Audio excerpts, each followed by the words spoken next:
इन्हीं बोलो कंटिन्यू भाई। आग लगा दो आग। आग लगा दो दिलों पर। कंटिन्यू करो। जोरदार हो भाई। तीसरा पार्ट कब आएगा? अधूरे अजूबों को हर ब्लॉक में लाया जाए। Definitely yes bro. Yes yes yes yes yes bro. आग लगा दो। हाँ भाई कंटिन्यू करो। क्या बोला तूने? और आठवें अजूबे के साथ।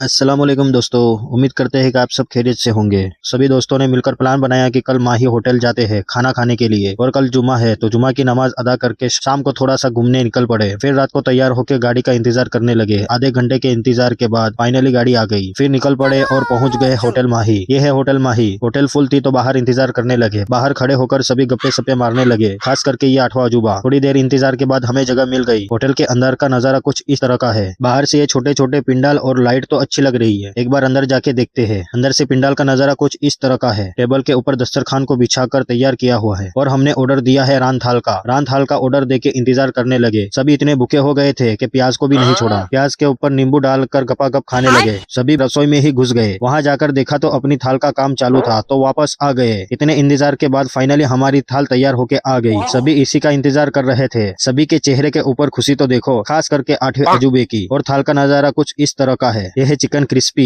इसमें मायोमी और पाइनएप्पल दोनों की चटनी डाली है। स्वाद खट्टा मीठा है। सभी ने बड़े मजे से खाना शुरू कर दिया है। हमारे ड्राइवर फोन में लगे हुए हैं, और अब बारी थी रांग की। सभी एक साथ टूट पड़े रांग पे। ग्रेवी कमाल की है। रांग थोड़ी कच्ची रह गई थी तो हमने ओनर को बुलाया। उन्होंने आके फटाफट रांग को वापस ले गए रोस्ट करने के लिए। उस दिन भीड़ ज्यादा थी तो जल्दी के चक्कर में कच्ची रह गई होगी। बाकी यहाँ चावल के साथ ग्रेवी का टेस्ट कमाल का है। सभी मजे से खा रहे हैं। 8वां अजूबा देखो कैसे खा रहा है। एक बात तो माननी पड़ेगी, अगर वीडियो में 8वां अजूबा ना हो तो मजा नहीं आता। फिर आया खीमा और रोटी, और ये क्या, रोटी आने से पहले गायब हो गई। फिर थोड़ी देर में रांग आ गई, और लगता है इस बार भैया ने कमाल का रोस्ट किया है। ये देखो जरा, 8वें अजूबे ने तो रांग के 2 टुकड़े कर दिए। फिर आया चिकन सूप। बारी बारी सभी लोग चिकन सूप पी रहे हैं। फिर बारी बारी सभी का रिव्यू लेने लगे, तो कुछ को अच्छा लगा और कुछ को नहीं। हमारे 8वें अजूबे को तो बिल्कुल अच्छा नहीं लगा, लेकिन सूप बड़े मजे से पी रहे हैं। धीरे धीरे करके सारा सूप पी गया, और आखिर में आया चिकन कुरकुरे, और आते ही लूट पड़ गई। और आखिर में ये हाल है टेबल का। और ये है होटल के ओनर आसिफ भाई। इनका ऑफिशियल अकाउंट भी है, चाहो तो फॉलो कर सकते हो। होटल का एड्रेस भी आपको वहीं मिल जाएगा। खाना पीना हो गया, और अब बारी थी बिल देने की। आसिफ भाई ने हमारे लिए पानी की बोतल मंगवाई, और बाद में उनको याद आया कि थाल के साथ छाछ देना ही भूल गए, तो बाद में उन्होंने हमारे लिए छाछ मंगवाई। ये देखो, एक और थाल तैयार हो चुकी। छाछ पीने के बाद बाजार निकल पड़े। फिर बाजार में टहलने के बाद गाड़ी का इंतजार करने लगे। गाड़ी आने के बाद ये 2 नमूने आगे बैठने के लिए झगड़ने लगे। फिर निकल पड़े घर जाने के लिए, और ये 2 नमूने आगे ही बैठ गए। घर आने के बाद आज का व्लॉग हम यही खत्म करते हैं।